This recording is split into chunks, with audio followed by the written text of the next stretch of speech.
বাজারে সয়াবিন তেলের দাম বাড়ে কীভাবে জানেন? মুদি দোকানদারগুলো বলে যে কোম্পানি সয়াবিন তেল দেয় না। কোম্পানিগুলা সয়াবিন তেল ঠিকই দেয়, ডিলারের কাছে দেয়, ডিস্ট্রিবিউটরের কাছে দেয়।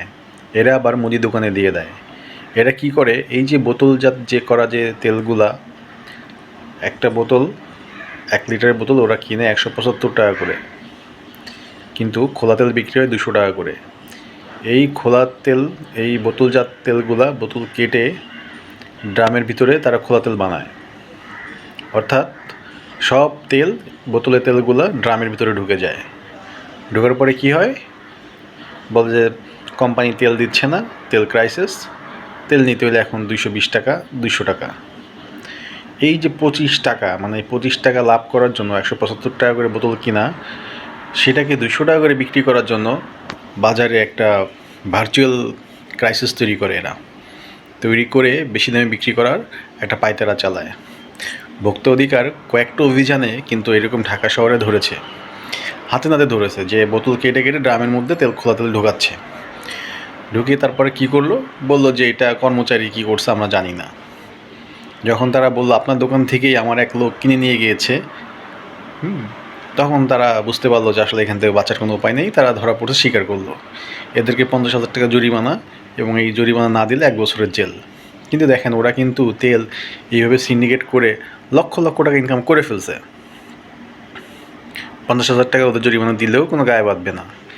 সারা বাংলাদেশের যদি এইভাবে অভিযান চালানো হয়, দেখবেন প্রত্যেকটা তেলের দোকানদার, মুদি দোকানদার খোলা তেল বিক্রিতে খুবই আগ্রহী। কারণ খোলা তেল বিক্রি করতে পারলে লাভ হয়। কীভাবে লাভ হয় জানেন? ওই যে বোতল থেকে তেল কেটে ড্রামের মধ্যে ঢোকায়, সেটার মধ্যে আবার পাম অয়েল ঢোকায়, সুপার তেল ঢোকায়, মানে কম দামি যে তেলগুলো আছে, এই তেলগুলো দিয়ে মিক্স করে বিক্রি করে।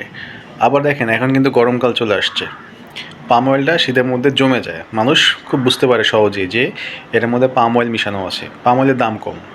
কিন্তু গরমকালেতে তো এই তেলটা জমে না। অর্থাৎ পাম অয়েল মিশাইলে মানে খুব সহজে এটা বোঝা যাবে না এটা যে 2 নম্বর তেল। তো এইভাবে সারা বাংলাদেশে এই মুদি দোকানদারগুলা মানুষকে জিম্মি করে আপনার এই 2 নম্বর তেল বিক্রি করার চেষ্টা করতেছে।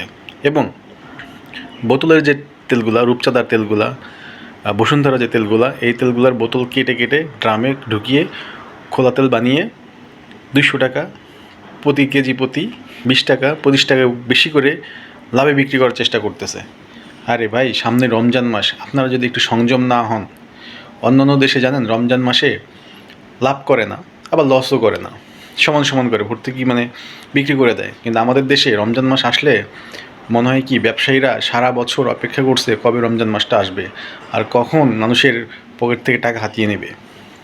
10 টাকার জিনিস 20 টাকায় বিক্রি করার চিন্তা ভাবনা করে রমজান মাসে আমাদের দেশের ব্যবসায়ীরা। আল্লাহ যে এদের কবে হেদায়েত দিবে, আল্লাহ মাবুদি ভালো জানে।